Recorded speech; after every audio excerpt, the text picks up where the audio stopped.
Welcome to the Wildcast Podcast, coming to you from Wildcast Studios, with your hosts Adam Lund and Jeremy Boucher. Oh, welcome into the Wildcast Studios for another playoff episode of the Wildcast Podcast, your unofficial voice for all things Moncton Wildcats. As always, fan listeners, I am your host, Adam, and I'm joined by your favorite co-hoster on this special Monday edition of the podcast, Mr. Jeremy Boucher. Buddy, how was your Easter weekend? Easter was good. Had enjoyed some candy, some chocolate. Just some candy or all the candy? Oh, most of it. Some ham, scalloped potatoes. Ooh, yeah.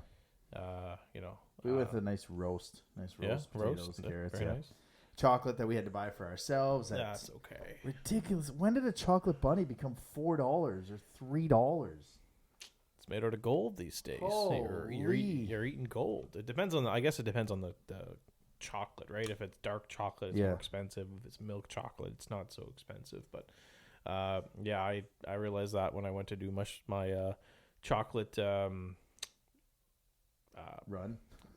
Yeah. Yes, not cheap. No, It's it used to be a couple bucks for. You could do all of your Easter shopping in $10. Now it's 2 times, 3 times that, right? So it's not fun. You'd go to Shoppers or you'd go to Superstore or you go to Sobeys or whatever grocery store you're in. You're like, oh, it's a bit much. You know what? I'll run to the dollar store. I'll run to Dollarama and get some chocolate for $1, $2. And now the not the hollow ones, but the full milk chocolate bunnies are like $2.49, $3.49. I mean, we were at Walmart on Saturday, and it was like, when did a chocolate bunny become $2.49 for one that's this freaking big? Like, and did Avery get any magic, or not magic, but anything special? Like, Easter's become the second Christmas to kids nowadays, it seems, where they're getting bikes or they're getting summer stuff that they get to go out with. But did she get anything special? Well, there was a Reese's Pieces cereal shaped like bunnies. So that was different. I never seen that before. So shout out to the Easter Bunny for bringing that. I can tell you it's pretty damn good too. Yeah. It's about your daily intake of sugar for one bowl. Wow. But it's quite delicious. Huh. The milk turns into like chocolate milk. So you just right after, and it's fantastic. Breakfast cereal, most important meal of the day. So let's right. load them up with sugar when they head to school. Big brother, you sent me a video that you thought you were caught up on, but you're fairly behind. I've been, I spent Saturday morning catching up on my big brother, so I'm pretty timing. I'm pretty intact with it right now. And is Zach still in? Zach is gone. Zach is gone. Zach, second or third guy gone? Zach self-evicted, actually. He's Yeah. So is he the second guy or the third guy gone? I'm not too sure right now, but he's self-evicted because he just decided he... Isn't that 2 self-evictions this year? Yes. What is happening? Yeah, I don't know.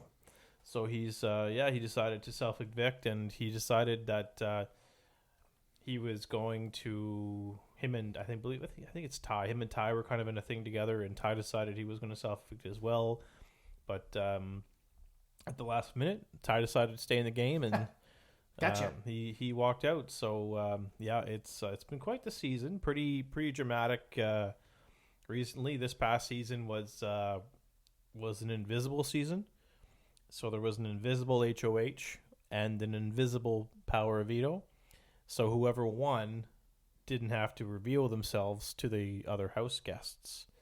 So I think it was Santina who I picked to win the season. She was the invisible house guest, and she put up Dan and Ty on the block, right? And in the invisible POV, Daniel, who's not Dan, won the Power of Veto, and he invisibly took Ty off the block, and the invisible HOH Santina put up Claudia as a replacement nominee. Claudia is the one from Kensington, PEI. I was just going to ask how the one from Kensington's doing. Of course, the best thing to come out of Kensington since the Frosty Treat.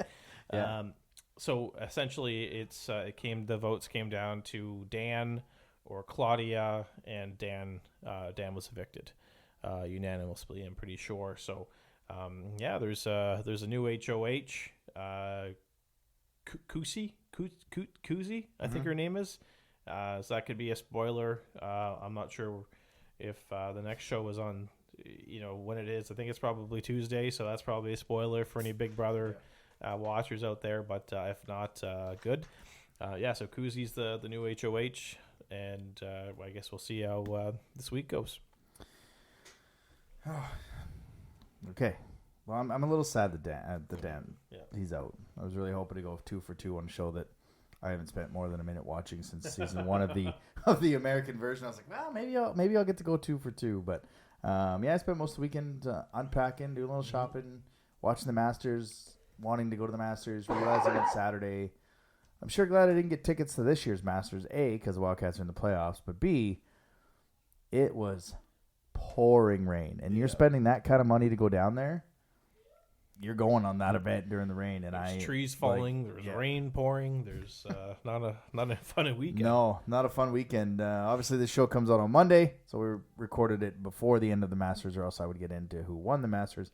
All I hope is that when this show comes out, it's not Brooks Koepka or anyone from LIV who has won the tournament, because I don't think they should be at that tournament. So don't forget, you can, as always, you can like us on the Twitter, Moncton Wildcast, Instagram Wildcast Podcast, TikTok Wildcast Podcast, and now we have made it to 100 subscribers on YouTube thanks to our viewing party on Friday night. You can like and subscribe to the Moncton Wildcast on YouTube.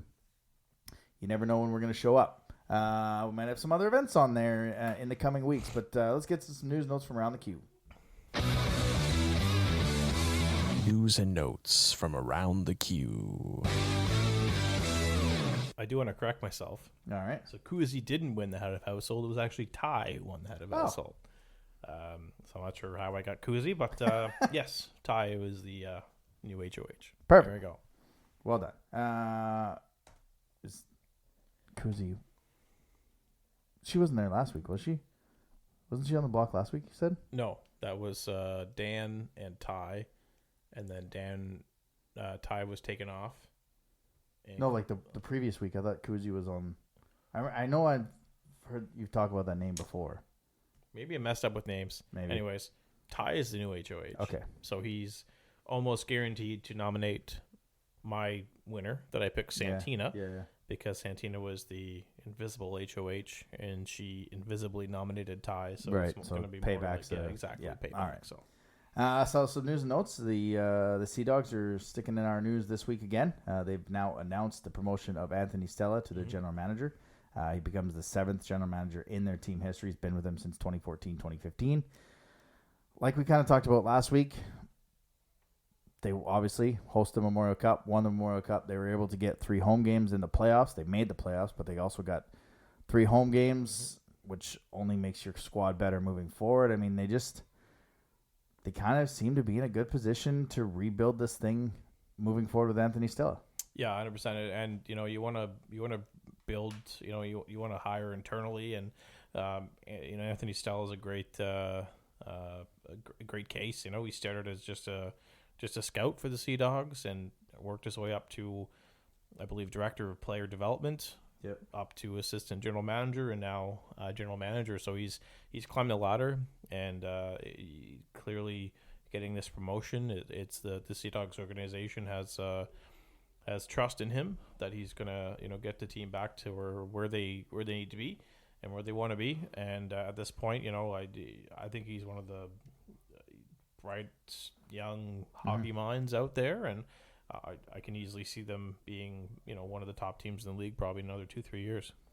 Yeah, because most teams have a general manager and assistant general manager that kind of helps out with things. And Trevor Georgie wasn't the one that always pulled the triggers, but he's gets input, and sometimes the assistant general manager is taking some of the calls to bring the trades to him. And I wonder if in his speech or not his speech, but his interview type, if they have interviews like regular people, one of his points was, I'm not going to trade for goaltenders for a few years. Yeah, that's because I bet he'd really like to start his tenure with that lottery selection that Valdor has, right? Like, you'd think, but no, they seem to have a good one in Brito. Yeah. They got good pieces. Bilodeau. Yeah, on the back end. Bilodeau, Brito, Burbridge, the three Bs. You know, it's the Killer Bees. The Killer Bees. You're welcome. One, if you want to use that one per position by the looks of it. So they're in good hands. They're still, like I said, probably a few years away from getting on top, but they can easily they can do it quick. Like I said, Stella's got a good mind, and he's probably been the one who's made the majority of the trades, recently, and it's it's just the right hire. They'll be in a good spot. And they got a couple guys that can move on. Like, they only have 2 seconds at the draft, so they got Peanut Reynolds that can move on. Brady Burns will obviously move on. Vince Ellie was one of the. I think he was one of those. Guy. Yep. Yeah. I think he was a late round. Was he a late round pick? I think he was. I don't think he was late. Maybe 4th or 5th. Or second. Or second. he was their second round pick. So I mean, obviously he's one of the building blocks. So they've got some good building blocks, and they've got guys that can kind of move at the deadline and at the draft to try and accumulate some of those picks that they've given away. But he's in a good spot to build that team up in a couple of years and get right back to kind of what they do, and that's win. Doing it the right way. I mean, they hire internally, and they understand, and the fans understand it's going to be a long process. Makes it easy to understand when you're putting banners up, but it's going to be a long process. And hey, good on them for getting 3 playoff games, which we'll move right into. Every single first round matchup is over except for ours, so we're going to save ours to the weekly rewind. Sherbrooke, Blainville 4-0, Gatineau 4-1, Ren 4-1 over Shawinigan. You're upset. You may have been the only one to pick them. Drummondville 4-1 over Victoriaville. Quebec and Halifax dispatched their teams quickly in 4. And I think, for the surprise of the first round, I think Rimouski-Chicoutimi is my surprise that it's over in 5. Yeah. Like, I think I took. Now I'm trying to remember who I took. I think I took Chicoutimi on the big ice in 7. But for that thing to end in 5 and for Rimouski to jump out to a 3-0 lead, I think that's the biggest surprise for me. I took Chicoutimi in 7, so that's for Rimouski to dispatch, and now that's the 3rd year where they've been the underdog, and underdog this year being 1 point behind the team. That's 3 years they've knocked off a favorite. Yeah, and it just comes down to coaching and who they've got behind the bench. I remember a few years ago when we faced Rimouski in I think of the first or second round. First round 7-gamer. Yeah. My first playoff experience in Moncton. When Beausoleil had some words to say about I think it was Grammet Bauer. Yeah. And that was the final playoffs in the Coliseum. Yeah, and Grammet Bauer went and came and basically won Game 6 and Game 7. Yeah. And kind of shut up Beausoleil. So other than that, I mean, he's kind of learned his lesson over the years to keep his mouth shut, and the results speak for themselves. So Drummondville, how'd you see it coming, bro? How'd you see it coming? Honestly, it's they got Riley Mercer back in net. And prior to that, they were losing games. They were being embarrassed. I think their coaching changed because they changed coaches. They did. Hartley. I don't remember when it was. It was. I think it was either January, February. Yeah, it was after the Christmas deadline. I believe. So that kind of turned things around too. There was anytime you can get a coaching change in there, it's going to change the room around. And, they got Lamoureux back, they got Cote back, they got Mercer back. Those were 3 significant pieces in their lineup that they didn't have in the first half. And, once you get, one of your top forwards back from injury, you get your top defenseman back, and then your goalie, you're in good shape. And I saw Victoriaville as more of not a weakness, not a weak team going into the playoffs, but I just saw Drummondville as being a hot team going into the playoffs, and you ride the momentum. Yeah. And you've seen it. So many of these teams didn't miss a beat going into the playoff because they're just, they were top teams, and Drummondville to me they were flat most of the year, and it just seemed as soon as Mercer came back from injury, that was something that it got them going. Like there was a point where they are in jeopardy of being below Val d'Or in the standings, and they kept, I think as soon as March came around, they just got the W's they needed, and I saw that as I think when I saw that Drummondville and Drummondville series. I said there's not going to be very many people that pick Drummondville, but I'm going to be one of those people, and I'm glad I did. I just didn't expect it to be 5 games. No, I didn't expect them to win in Victoriaville. I expected them to win in Drummondville on their home ice, but to do it in Victoriaville probably feels a little better. Yeah, it's always good to go into your rivalry. He went 13-9 on the year. Mm-hmm. Had a lot of injuries in the first half of the year, and then he was undefeated in his games he played in the first half of the year. Yeah, and then he came back, and then he was 8-3 in January and February. Yeah, or February and March. Sorry. Yeah, that's what I mean. Coming back, I think I'm not saying I would have picked him if I didn't remember Riley Mercer, but I kind of forgot he was there because for the first half of the year, and kind of sucks for the coach when you're without your number one goaltender, without your number one defenseman, without Cote, you're kind of eating that decision and that toughness. But yeah, they're playing.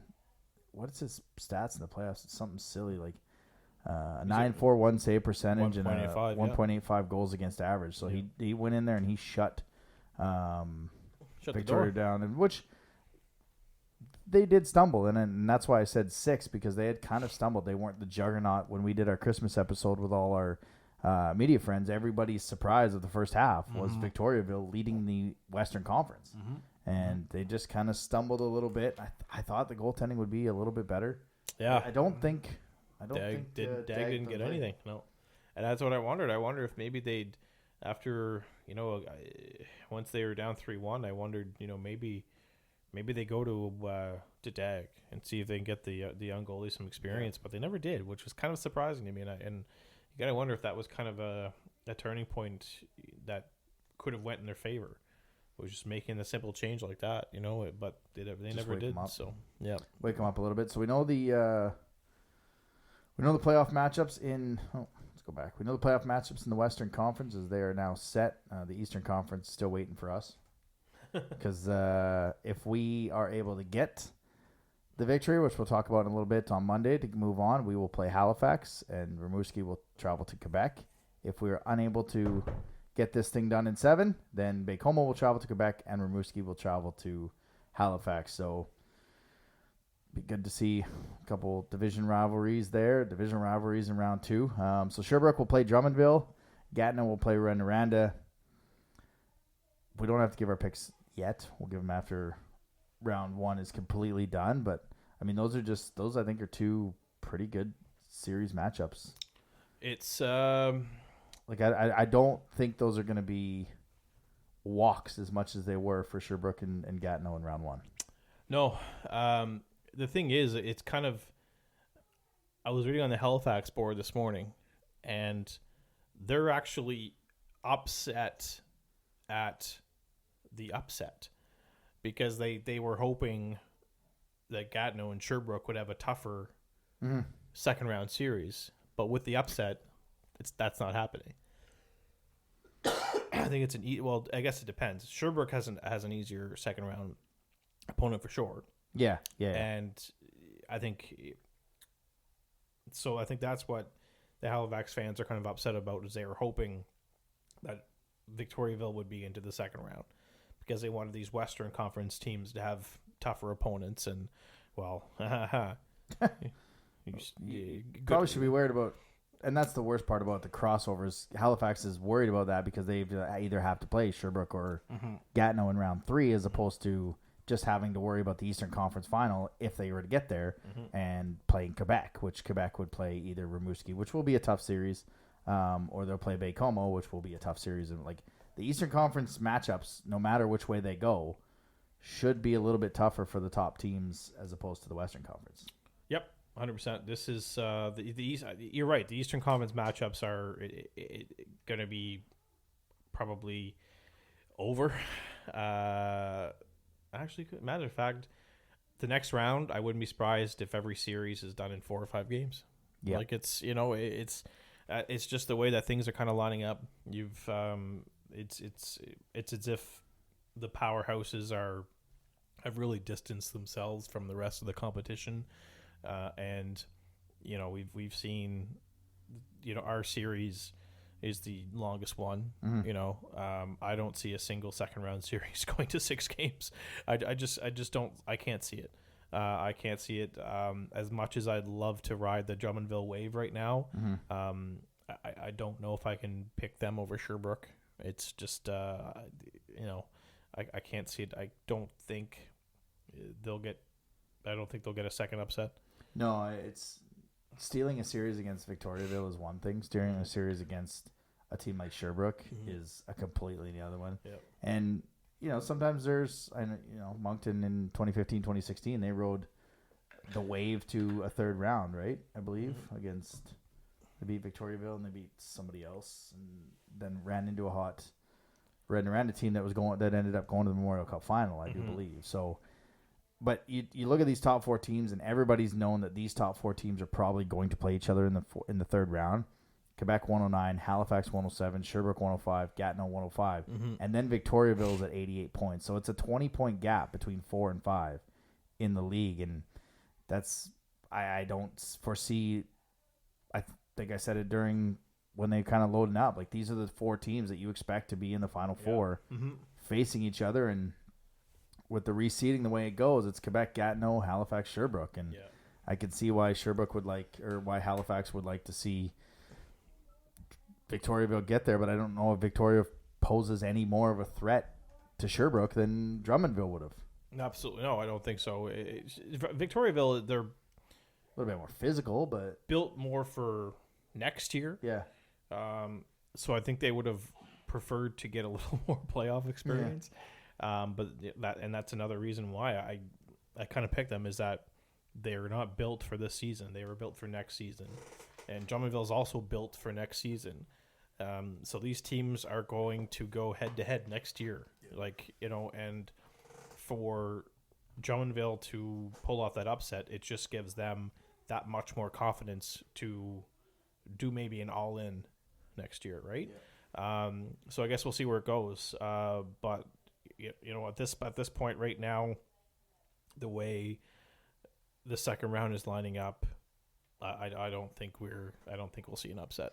No, and from the promise that we saw on night 1 with 4 overtime games, it was like that was it. That was the night of the playoffs, and then everything kind of settled in.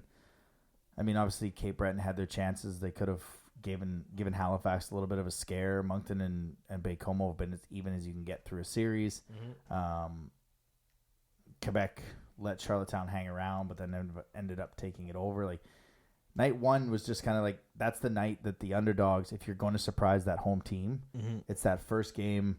Everybody's jacked up. Everybody's as healthy and rested as they can be going into a playoff. And unfortunately, after that, the top teams just settled in and ended up just kind of taking over, and basically are going to take over in round 2 as well. And round 3 and the final are what everyone's waiting for. Just put your feet up on the couch and get your popcorn ready, because that's going to be some good hockey. At 8 p.m. local, except for the games that are in Halifax. Yeah, God bless. Yeah. Woo, at least knock on wood, if we're able to get a victory tonight. Where all our games are at 7 p.m. Yes. No more of this 8 p.m. stuff. All right, let's get to the Weekly Rewind. Weekly Rewind. Welcome to the Weekly Rewind, presented by the local sports pub. Looking for a great place to have some wings, beer, and watch sports with friends? Head to 1715 Main Street, where the Salty Sea Dog used to be. Almost was no longer, eh? Did you see there was across the street, there was a truck. One of our fan listeners sent it to me. A truck went through a building, like right on that corner, like kitty corner from like on Main Street there, when you kind of take that half, like once you pass all the cars, that building, somebody ran right into that. Yeah. He showed me a picture that, like, you could see him pulling the tow truck, was pulling the vehicle out of it. Like, whew, almost lost our viewing party spot. But where the Salty Sea Dog used to be, happy hour Mondays. Mimosa products are $5.50 a pint all day, as well a pound of wings and fries for $15.99. Like I said, stay tuned for dates and times for our viewing parties for round 2. If we make it, if we don't, thank you to them for hosting our round 1 playoff viewing party. Round 1, game 3 was about 40 people in there at different times. There was it was probably pretty packed. 6 or 7 tables. Yeah. And we can't speak for official viewing party, but I was pretty happy with that. You know, I had a Night nice 2 was a little less tables full, but I was not feeling well at all. No. And, the weather didn't help either. no, it really didn't. But night 1, you know, that first game there, the empty net goal was I was quite pleased and proud of my no OT chant. Yeah. It was always a good one. Yeah, you got no OT chant going. Yeah, that was good. And second night, well, that was a little bit of a different. It was a little bit of a different game. The weather, just I kind of had I was like, I just don't want to like the weather, and I was just like, oh, it might. A lot of people were saying they were going to go to game 4, but they were going to go to game 5, and I'm like, but we won't have a game 5 because they got something else. Which we didn't have a game 5 at the local because they had an event planned for about a month and a half, and with not knowing schedules, unfortunately, that's just what we run into. So game 1, I believe, is scheduled for Friday. We don't know the Halifax schedule yet. I think it's Friday. We won't have a game 1 there because he's got the comedy show again. But we will have the Saturday night one again if the Wildcats make it. So maybe we'll do something again on YouTube because that was a ton of fun. But what I liked about the viewing party, the wings were pretty good. I don't know how yours were. But I liked that everybody bought food. They bought drinks. Mm-hmm. They kind of supported. They didn't just go there and watch a game and have a Pepsi and, you know, just leave on a $4 Pepsi or whatever Pepsi is. Yeah, exactly. They actually bought beer. They had a good time. Everyone was there for the whole game, and so it was a lot of fun. It was a good time to actually have volume, have the stream go well for most of the time, except for Baie-Comeau's Wi-Fi, which isn't our fault. That means the official viewing party was having the same problems, but. Again, it was a good time. So stay tuned to our social medias for round 2 if we make it viewing parties. We got a lead coming home tonight. We have a 3-2 series lead coming home for Game 6 tonight, possibly Game 7 tomorrow. It turned and it was a very different series, but again, I don't know how much more even you can get a playoff series. Yeah, there's so much in this series to appreciate about hockey. Yeah. You know, it's close, it's physical, there's scrums after what seems like every whistle. There's hits, there's clean hits, there's bad hits, there's suspensions, there's fines, there's discipline rejected. What more can you ask for? Yeah. You know, it's been an incredibly fun series. Stressful. Oh my goodness! It's you've got elevated heart rates. It's been a wild ride, and we're only Game 5 here, and to be the only game on tap tonight, we're probably going to have a lot of people from around the league tuning into that, and so we've got to put on a show and hopefully. Finish off this series because it's don't get any easier. It does not get any easier. Nope, that is for sure. Yeah, it's been goals for 17-16 for Moncton. Game 1 was 4-3 in overtime. I don't know what the static is, and hopefully that's not coming through the whatchamacallit. But Game 1 was 4-3. Game 2 was 4-3. Game 3 was 5-2. Game 4 was 5-2. It's like it's and then you go to game overtime in Game 5. Yep. Game 3 was probably as good as the Wildcats have played all series. Mm-hmm. Game 4, as bad as they've played all series. Yeah, that was a January Wildcats game. Yeah, that was like. But it wasn't like it. It was only the first 15 minutes that they played like that. Yeah, you come out and you're like, oh, we're on the road. We want to weather the storm in a game that they're going to come hard because they want to get tied series. Moncton didn't weather the storm. You let in a goal 2 minutes in. Yeah. And that's in a barn that's not in your favor. Yeah. You probably, if you're lucky, maybe had 15 fans that were there cheering for Moncton, if that. I didn't see a single Wildcats jersey in the crowd. Probably wouldn't want to wear one. Yeah, just wear your coat over top of it. Yeah. No, but that's hostile territory, and you're honestly to get 2 wins is mission accomplished. You kind of you needed that. You needed 2 wins. You didn't want Baie-Comeau to win 2. you needed Moncton to win those 2 games because you wanted them to come home with home ice. But I felt good going into Game 5 because we won Game 1. Game 2 we lost on a back-to-back night. We won Game 3. We lost Game 4 on a back-to-back night. We got a day off. We won Game 5. Mm-hmm. We got 2 days off. We got Game 6. I feel really good about tonight. Like I did Game 5 because we've had the rest in between. It's not back-to-back nights, and that's usually the toughest time. Now, the flip side of that is the 4th game is always the toughest to win, and especially with a young group like this, trying to get that 4th win at home. I want to say a ruckus, loud, full building, but I can't because it won't be, and that's not any shot at the players on the ice. That's the marketing in the back. But, I mean, yeah, you talk about this series having everything. The Wildcats have spent $3,000 on this series. 2 requests for discipline, rejected. $2,000 for one of the best tweets they've had probably in 2-3 years. Lotion gets suspended for 1 game for an intent to injure. Yet Poirier doesn't get anything when we actually get injured. A flying, leaping elbow doesn't get anything but 2 minutes. Tybell misses Game 5 because of a hit from behind that only gets 2 minutes. Like, I don't always want to go after the refs, but man, did they ever make it look like the Quebec bias is showing in that series. And it may seem like whiners on the internet, and I'll take full responsibility. It was all me tweeting that. Like, you may feel that way, but you want to actually the one tweeting it all the time. That's me. But good Lord, did that Quebec bias show up? That's it. That's sometimes that's the way it is, you know. However, in what possibly could be a turning point in the series, was a obvious in what you and I call an illegal hit made by Plandowski that went uncalled. Yep. That could have easily been a 2, possibly even a 5, with minutes to go in the game. That didn't get called. And at this point, like I had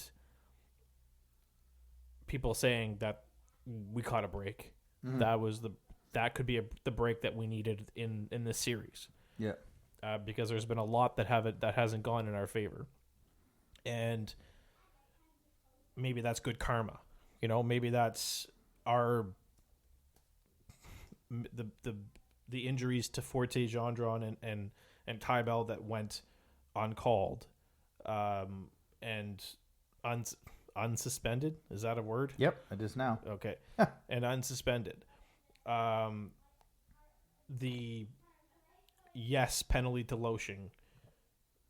Yes, the 5-minute major to Loshing.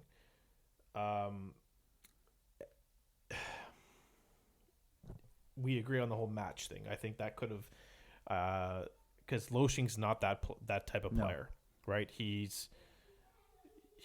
sees a guy at the last second and then just kind of puts his stick up. And that's the way of hockey now. These guys all, when they go for hits, the hands come up because they're protecting themselves. And like I tweeted in my rant about the officials. Was it a 5-minute penalty? Yes. Was it a game misconduct? Yes. There was no intent to injure. No, the guy came back that night. The guy was in the lineup the next night. Was there intent to injure on Poirier? Yeah. You drill a dude from behind. Was there intent to injure on Dufour, on Hamel's head? Yeah. And we're probably without Forte Gendron for the rest of the playoffs. Yeah. We don't know about Tybell. And who knows into preseason, depending what the injury was. Yeah. So it's you're right. There have been some calls that have not gone in our favor. But this one is, like I said, it could very well be the break, the turning point. Yeah. That because you give Bay Como a 2-minute power play, a 5-minute power play. 5 minute. They had a 5-minute in that game already, didn't they? Or was that the game before? I think that was the Loshing one. Oh yeah, it was the Loshing one. So they had a 5-on-3 in that one. 5-on-3 exactly, and that was killed off. And then, well, not necessarily killed off. It was, it was a 5-on-4 when they. Was it 5-on-3 when they scored?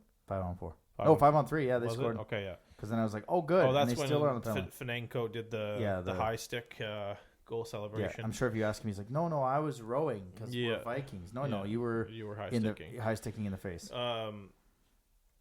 Yeah,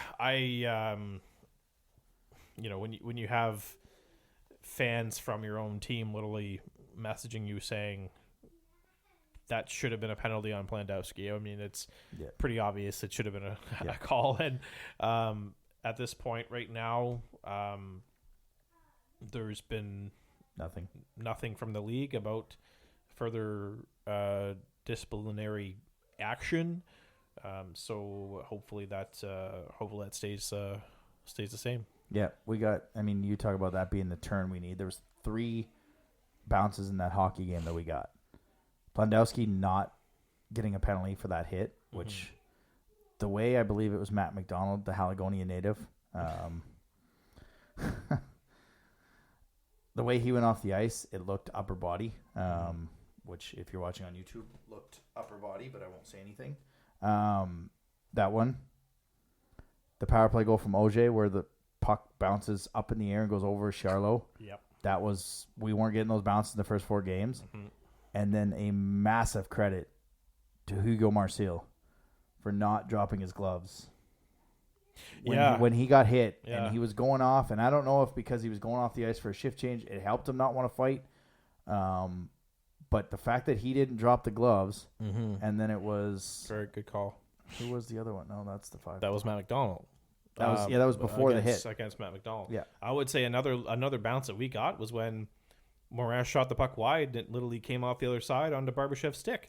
He meant to do that. Well, that was it. But that's a bounce, right? The Matt McDonald at 10:38. So midway through the third period, and Thomas Auger scores at 11:25. So a minute into that power play. Yeah. The Wildcats both goals on the power play. Like that's been such a turning point in this series. The Wildcats are 6 for 16 at 37%, while Baie-Comeau is 3 of 18 at 16.5%. Like up until I think game 3 when they finally got a power play goal for Baie-Comeau, Moncton had scored half their goals on the power play, and it showed Loshing not being on the power play. And like we said on our live, which shout out to all our fan listeners, we had about 70 people show up, about 322 views. It is now deleted, just in case we may have another one.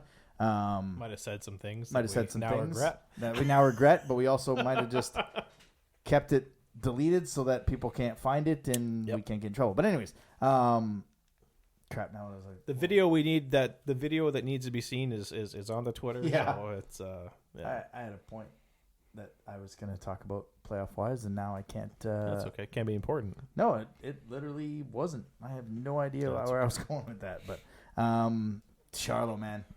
That was the first victory where he hasn't let in 4. They kind of turned that series, and like I said to you on that live, this is where I was going. Steinman has been good in this series. The first one last night to the 5-hole, he's going to want that one back. Charlot allowed a couple goals he's going to want back, especially that bounce when he couldn't find. But Steinman's been good when he's needed to, but he hasn't been great in stealing a game yet. Yep. Charlot was the reason they won in double overtime. He was unreal in that 5-2 victory. Like Moncton had chances. Like that 5-2 score looks bad, but Moncton had chances in that game. Kind of once it was 3-0, and once they kind of got that early one from Mueller, they tried to claw back. Tried to claw back, pun intended, and he was stopping it. His glove hand has been on fire. I still don't think we've seen the best from Steinman yet, and I wondered in Game 4 when it was 4-1 going into the third period. I was like, I wonder if this is a time to see Filion, which had nothing to do with Steinman, but it would be, we know you're our guy in Game 5.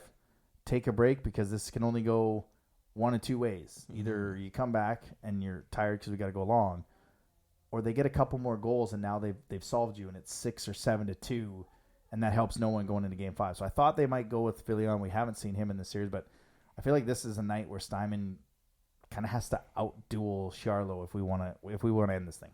Yeah, I have to agree.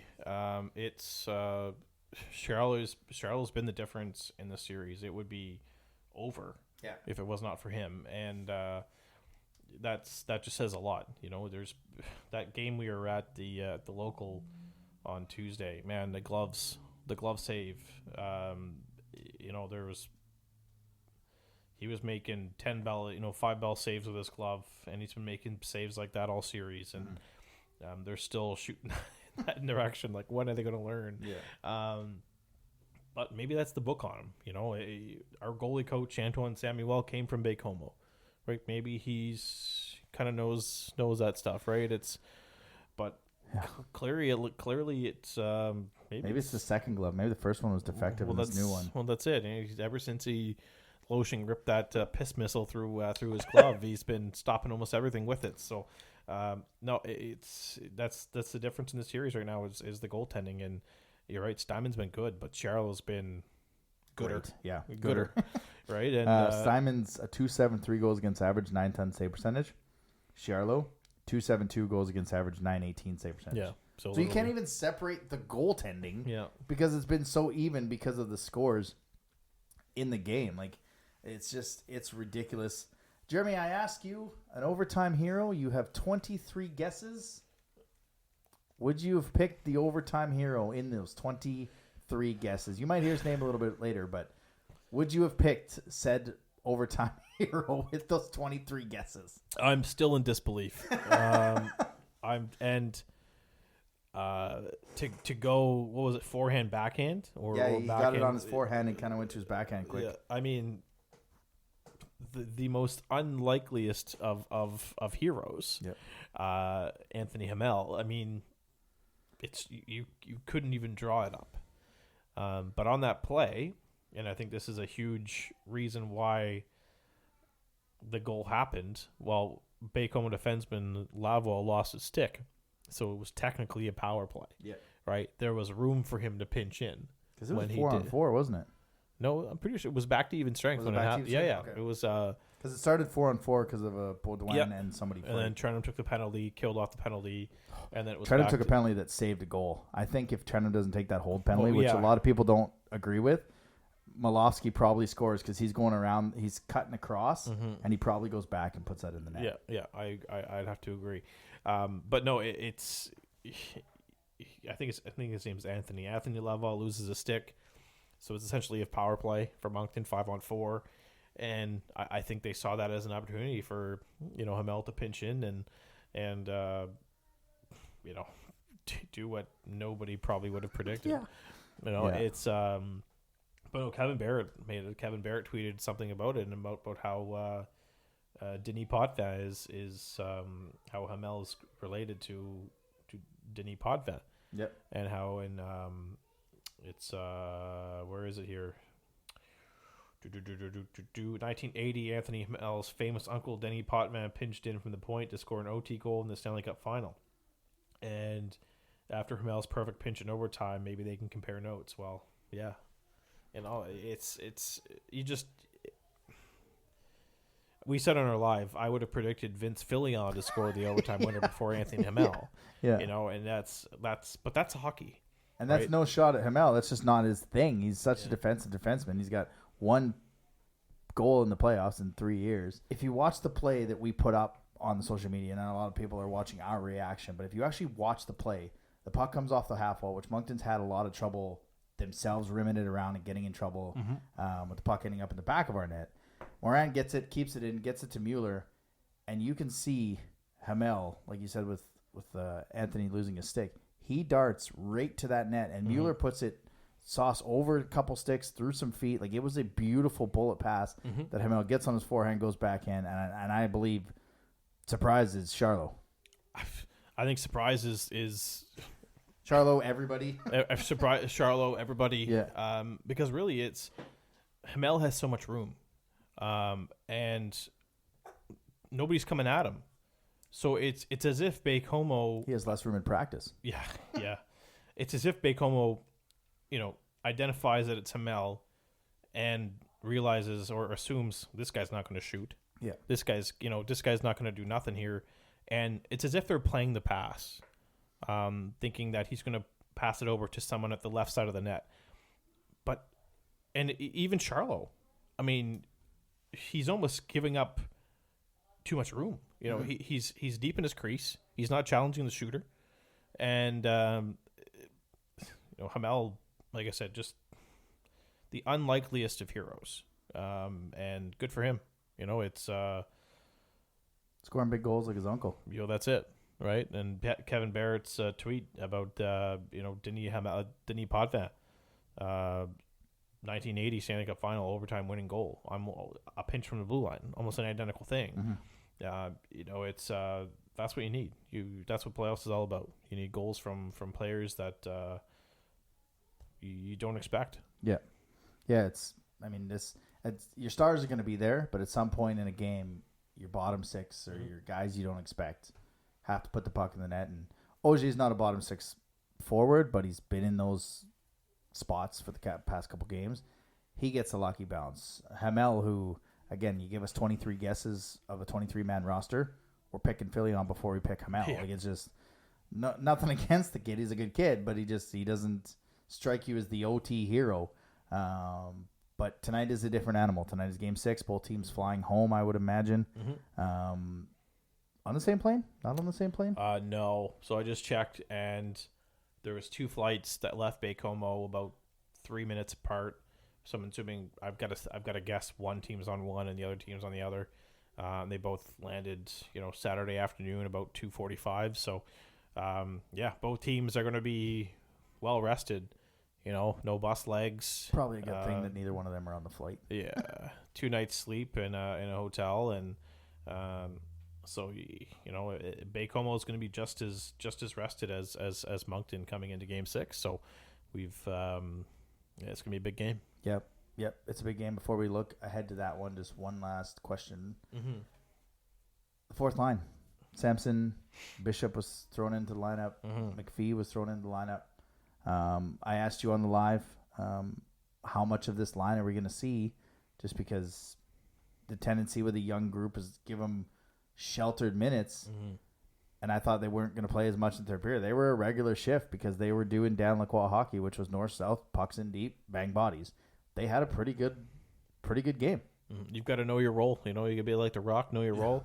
And you don't have to shut your mouth. But, they played the roles that they needed to play. And there was a couple shifts where they wore down Baie-Comeau, and that you can't. They trapped him in there a couple times. You can't be more nothing else than you've got to be happy with that. And it's you never know. There could be a newcomer on the fourth line in Game 6. You never know what's going to happen. Just looking at the results in Quebec in their under 18 league. Saturday afternoon, Saint Eustache was eliminated. So that could free up maybe Sidney Delorier to be a black ace here in Moncton for whenever time that they're left that's left in their season. So get a young player like him to town to practice, and I don't see a scenario where he would get in, but bump up somebody out of the lineup. But practice is never a bad thing, and no, that fourth line, it doesn't seem to matter who's out there. Like they've got a role, they understand their role, and they're contributing as well. Yep, and that's what you always wonder how much they're going to play. They played a good shift, like you said. They trapped that line in, which is huge because it gives our top guys rest. And we talked about coming into the series, we have a little bit more depth than Baie-Comeau. It's maybe starting to show a little bit, but again, Game 6 tonight at home. It's a different animal. So I ask you, give me one thing that this team needs to do to get past Baie-Comeau and get that extra day of rest, because if we get past them, we're playing Halifax.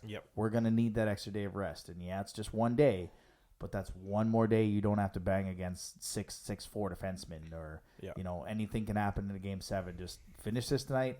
How do they do it? Well, I think they got to take advantage of their breaks here. Obviously there's been nothing from the Q yet about Plandowski. So you've kind of have to. You've got that sense that the way this series has been going,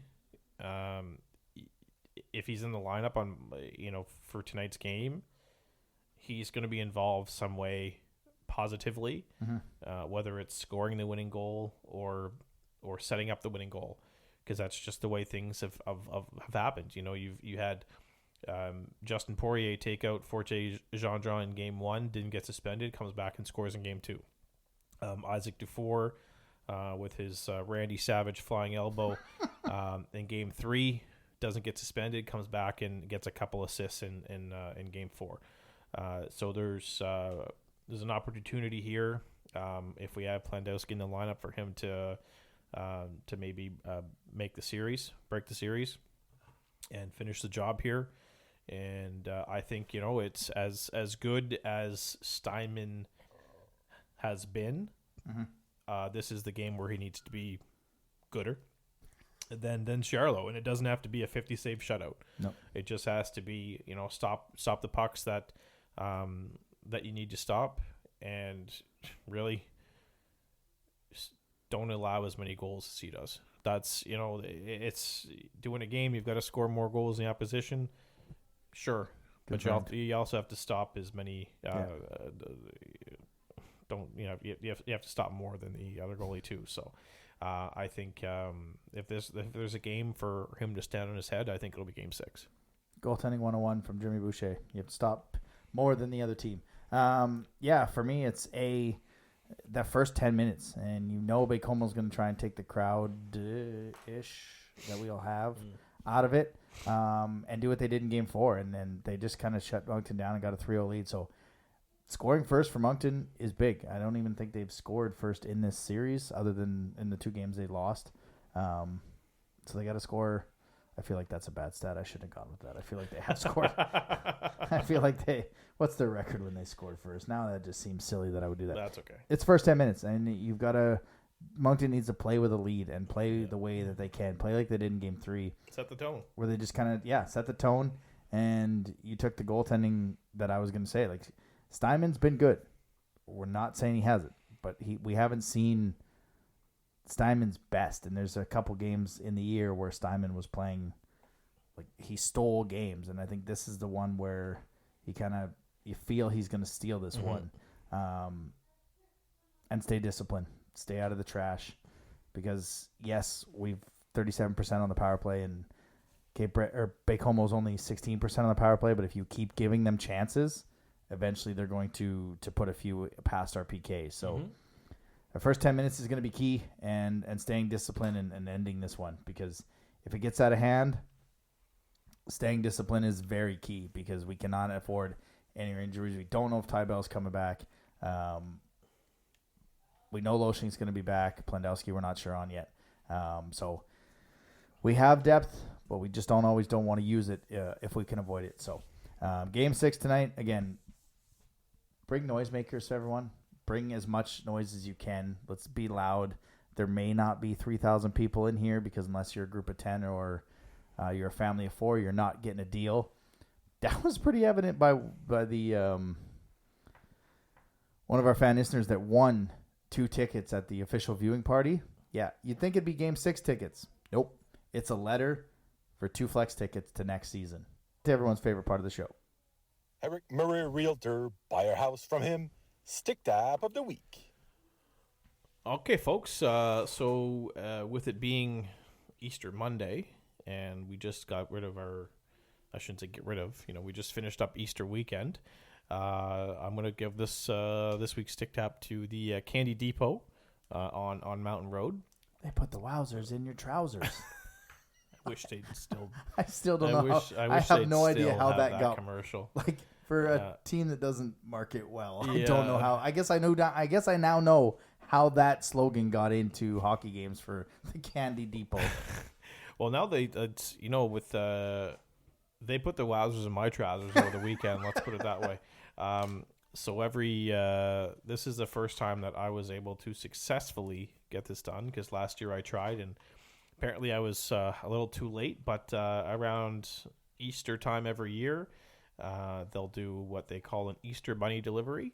Mm-hmm. So a couple of weeks ago, I went onto their website and placed an order for some candy, and had the option to choose for it to be delivered by the Easter Bunny. Nice. So we had the Easter Bunny at our place on Friday, deliver a nice little bag full of goodies for Avery. So I thought that was neat, and literally delivered it right to our front door, and it was a little brief wave and hug and candy exchange, and I thought it was pretty neat. That's really cool. Yeah.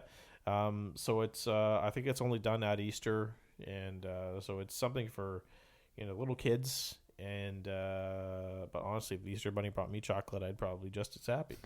Yeah. No, I think it's a really nice touch, and it's really it's I don't know of any other business around that does something like that.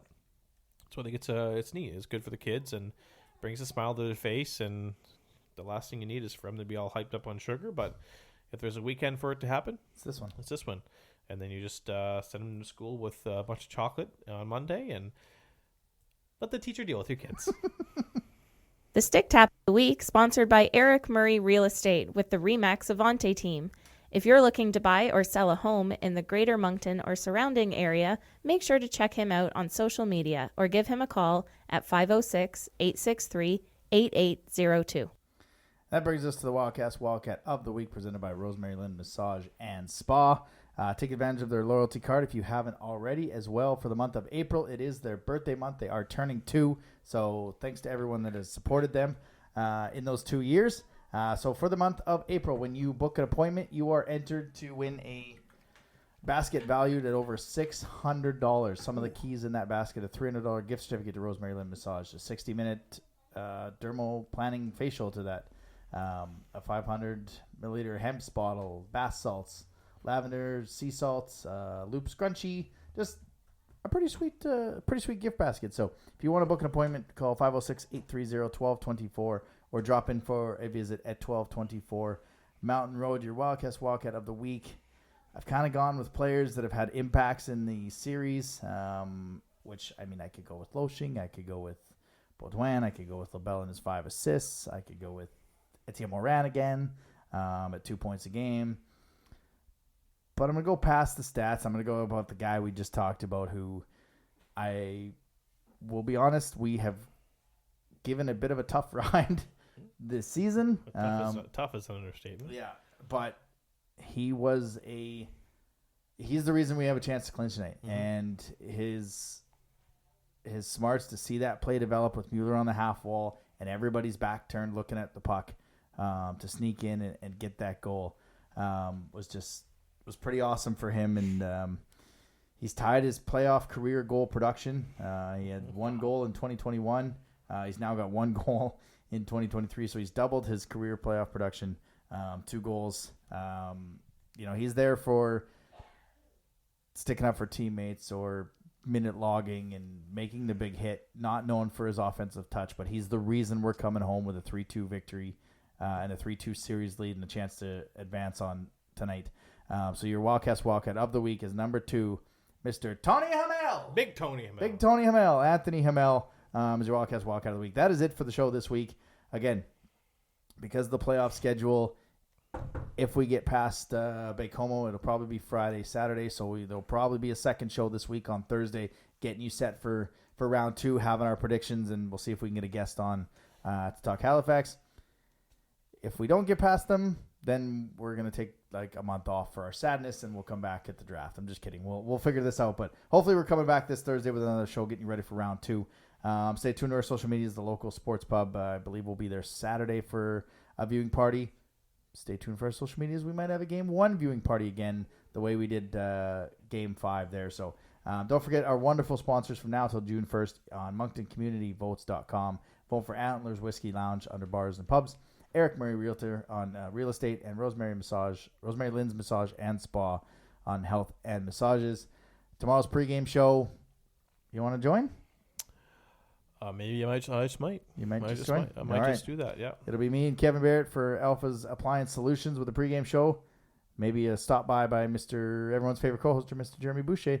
Gets you ready for an eventful Game 6. I don't know what we're going to talk about leading into this one, but there are a few things that we can talk about. So you guys enjoy Game 6. Please get your tickets to it. It's going to be a good one. Thanks for listening to another episode of the Wildcast Podcast. Follow us on social media at Moncton Wildcast.